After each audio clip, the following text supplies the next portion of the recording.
Hello, Global Fact 8. My name is Joel Luther, and I lead the Claim Review and Media Review project at the Duke Reporters Lab. I want to thank the IFCN team for putting on this event and for giving me the opportunity to talk to you a little bit today about Claim Review.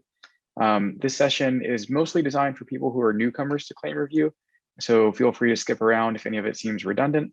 We'll also have some answers to common questions at the end, so hopefully there's something for everyone. This video will be available throughout the conference on demand, so feel free to come back at any time. And I'll also be hosting office hour sessions daily. You can come and ask any questions you have about Claim Review or Media Review. We'd like to start by acknowledging our partners and funders. Claim Review was developed by the Reporters Lab in 2015 in partnership with schema.org, Google, and Jigsaw. So what is Claim Review? Is it a tagging system that makes it easier for search engines to find fact-check articles? Is it a way for fact checkers to standardize fact-checking content for apps and new technologies? Is it the secret sauce for the future of fact-checking? Of course, it is D, all of the above. Claim Review is a way to solve what we call the blob of text problem. So a traditional fact check looks something like this. It's written. You see a summary there of a claim that was made and a rating assigned to it, but it's all just a jumble of text. So Claim Review is a way to take that text and to turn it into something that looks like this, which is a little better. This is something that machines can read easily. So Google, Facebook, social media platforms, Bing, etc. Anyone that wants to access this information can see it there at a glance. So in this case, we took that blob of text and we reduced it down to the speaker, Elizabeth Warren. The claim that she made, the President of the United States already has the legal authority to reduce the price of many commonly used prescription drugs, and the rating, which was true. So how Claim Review is used. Number one, search engines use Claim Review to highlight fact checks and search results.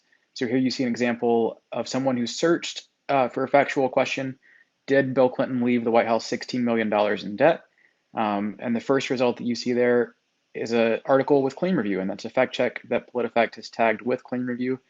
And it's showing up in Google search as what's called a rich snippet. So you can see the summary of the claim, who made the claim, and the rating right there in the search results. Bing also uses Claim Review to highlight fact checks in search. You see here, someone searched another factual query: was Trump right? Obama effort on Iran totally illegal? A fact check pops up immediately from the Washington Post, and it's labeled explicitly as a fact check, and that's because it has been tagged with Claim Review. Google News also uses Claim Review to highlight fact checks right on the homepage of Google News. You see there a box on the right-hand side labeled fact check. And in countries where this is available, this is just a running feed of fact checks tagged with Claim Review. And it's continuously being used in new products. So here on the left-hand side, you see Google's COVID Information Center. They're using Claim Review to highlight fact checks about misinformation related to COVID-19. On the right-hand side, you see YouTube's treatment for Claim Review. In countries where that's available, they're giving fact checks as highly visible treatment directly right on the top of search results. So before you were to see any videos, you would see a fact check if there was one relevant, and you would get the claim and rating right there in that box. And Google recently announced that they've added Claim Review to Google Images. So if your fact check article contains an image and that shows up in search results, you'll get that rich snippet right there in the Google image results as well. And Claim Review is used to power new products, such as ones that we're building in the Reporters Lab. What you see here is Squash. Squash was a live fact-checking experiment that we developed here, culminating in the 2020 election in the United States. Because fact checks were tagged with Claim Review, and because we know that politicians repeat the lies that they make, we were able to listen to a live event, such as a debate or a speech, search our Claim Review database to find a relevant match, and put it right up on the screen immediately. So theoretically, you could be watching this debate. If someone says something false, you would know the instant they say it, and you would see the fact check right there on the screen. This is just another view of Squash. This is our interactive view. So you can see here the entire process. We're using voice-to-text robots to listen to what the politician is saying. We're then searching through our Claim Review database to see if there's a match. And if there is, we're putting it right on the screen. ClaimReview is a huge success story. There are 110,000 fact checks tagged with ClaimReview throughout the world. And you can see here the growth has been huge. This year alone, we've gone from just over 60,000 to 110,000. Really incredible. We've also learned that ClaimReview is a treasure trove for academic research. As you'll hear here at GlobalFact, Thomas Van Dam just completed his master's thesis using the ClaimReview dataset. Tremendous insights that can be gleaned from 110,000 fact checks tagged with ClaimReview and just waiting there for academics to analyze and use it for research purposes. There are about 89 new entries of ClaimReview every day, so that's 89 fact checks that fact checkers are going in and tagging with this schema every day. And it's used by approximately 161 fact-checking organizations. So that's a little over half of the organizations that we include in the Duke Reporters Lab database. There are a couple ways to make ClaimReview. I'm going to take you through two of them today.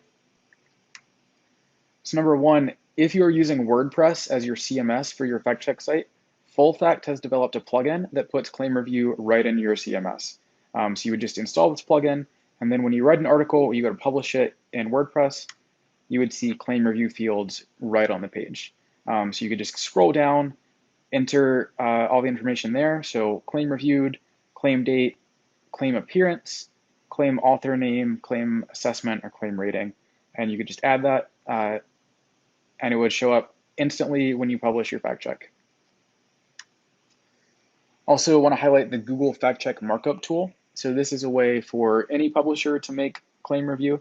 You can just submit it through this web form, and it gets automatically added to a running feed of claim reviews submitted through this tool. So getting started with the fact check markup tool, this is often the trickiest part of the process of making ClaimReview, is just that initial setup. Unfortunately, everyone's situation and their fact check site is a little bit different, so I'm not able to answer every question here or go into the process in too many specifics, but I'm happy to help you out. If you run into any issues with this, you can feel free to reach out to me. I'll put my email at the end of the slides. It's joel.luther@duke.edu. Just send me an email anytime, and I'm happy to assist when I can. But that process would look something like this. So first, you would sign up for the Google Search Console.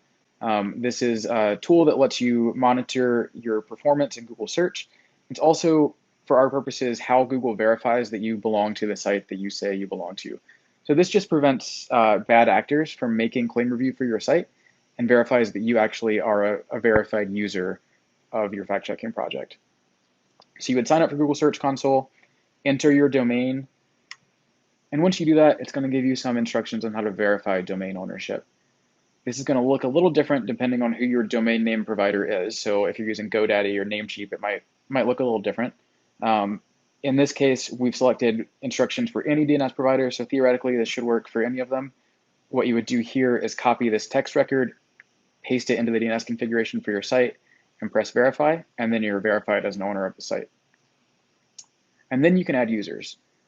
So once you've verified your domain, you can add any reporter, any editor on your site who's going to be making ClaimReview. It does have to be a Google account email, so that can be a personal Gmail. If you're using Gmail for your domain, you can use that address. It just has to be a Google account, but then you can just add them as a user, and they have access to the fact check markup tool for your domain. And then once they have access, they can go right into the markup tool and start making ClaimReview. I'm going to take you through a quick example just using a PolitiFact fact check from today.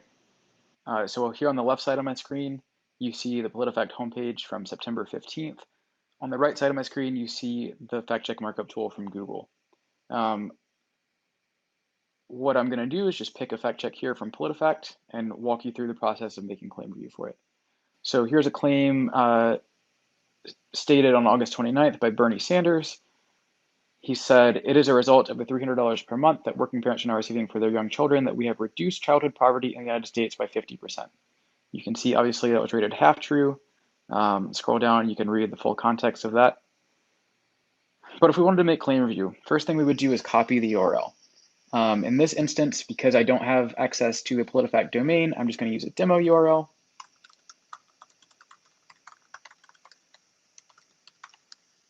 And hit go.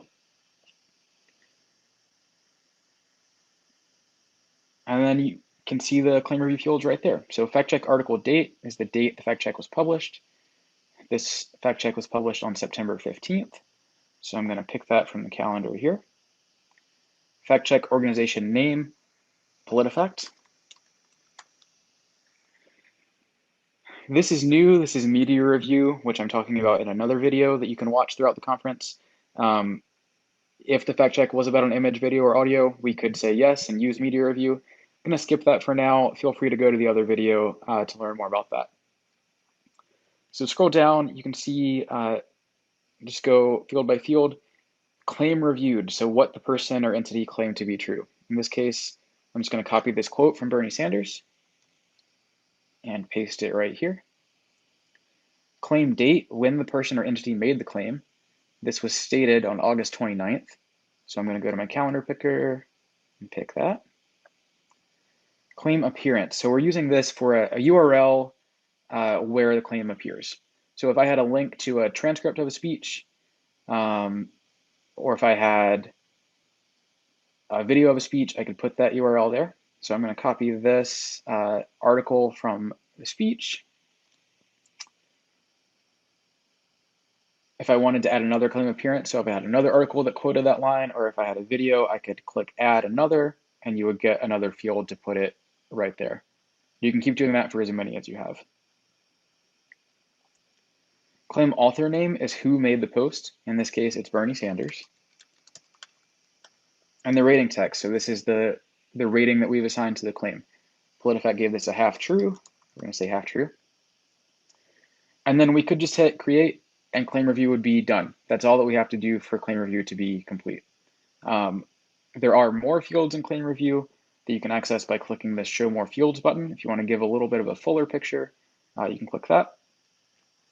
This first one, claim review URL. So this is useful if you have a fact check article with multiple fact checks on a page.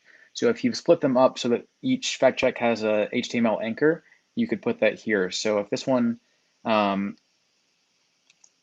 if I had, for example, 2 claims, I could put claim 1 here to link to that specific place on the page. This article doesn't have that. I'm just going to leave this field blank, which is totally okay.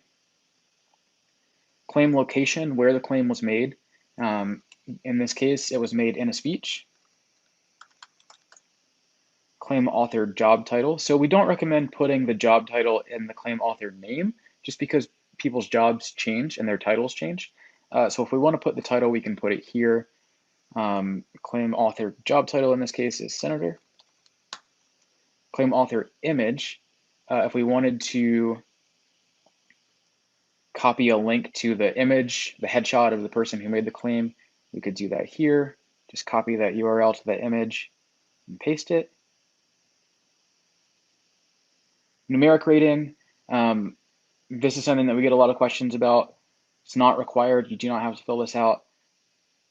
If you have a standardized rating system where you have a scale that ranges from 1 to 5 and you can easily assign it, you could do that, but you don't have to. It's not used by anyone to our knowledge. In this case, I'm just going to fill it out because we are on that scale. I'm going to give this a 3 and say our lowest rating is a 1 and our highest is a 5. So this is a half true right in the middle. Rating explanation. If you want to give some more context to why you rated it half true, you could copy and paste a short sentence or 2 into this field, giving that context. So PolitiFact does this thing where they do the if your time is short, and they put that explanation right here in a bullet point. We could copy and paste that. Frequently, you could copy and paste that from your fact check article. It's just nice that PolitiFact has it right there, ready to go. Again, this is an optional field, not required to fill it out. And then a rating image. So if you're using a scale like PolitiFact, PolitiFact has the Great Truthometer, and they have an image for every rating. So this half true has this image of the Truthometer here. We can paste that link as well. So copy image address and paste. And then we're done. We can hit create. If we have more than 1 fact check per page, we can say add claim review to get another set of fields. So this is useful if you're doing something like a debate roundup or a speech roundup where you're reviewing multiple claims in 1 article. You could keep doing that for as many claims as you've rated on 1 page. We're going to say remove. And then media review, again, we'll go into that in the other video. But so we're done, and we can hit create.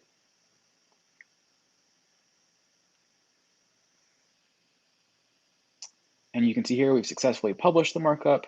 The fact check markup tool lets you see the markup that you've made. So here we have the author claim rating.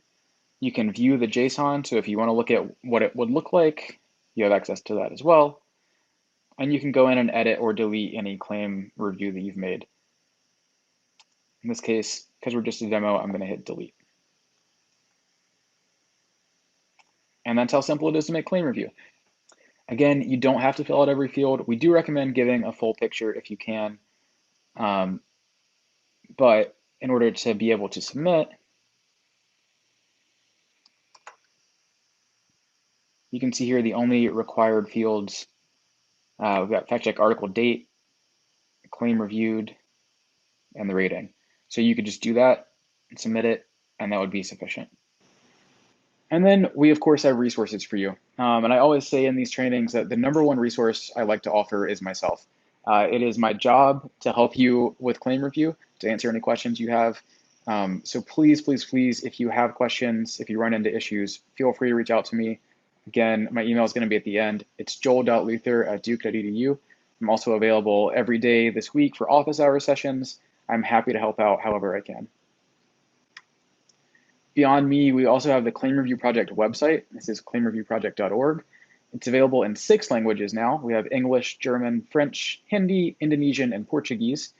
And on this site, you'll find some basics about what claim review is, how to get started with it, how to fill out the field specifically, and some tips and best practices for making claim review. And then about once a month, we send out a Claim Review Project newsletter. And so we're using this to do 2 things, both to highlight new products and news related to claim review. So when someone like Google announces a new use of claim review, we'll let you know what they're using it for. And then we also use this newsletter to send out some tips and best practices. Just on a regular basis, we like to keep in touch with the community, give them some tips on how to make the best claim review they can make. If you are not on this newsletter list and you would like to be, again, reach out to me. I'm happy to add you, and you'll start receiving this when we send the next one out. So some common questions. I do a lot of these trainings with fact checkers, and so a lot of the same questions pop up again and again. And so it's very possible that you might have one of them. So I'm happy to consolidate them here.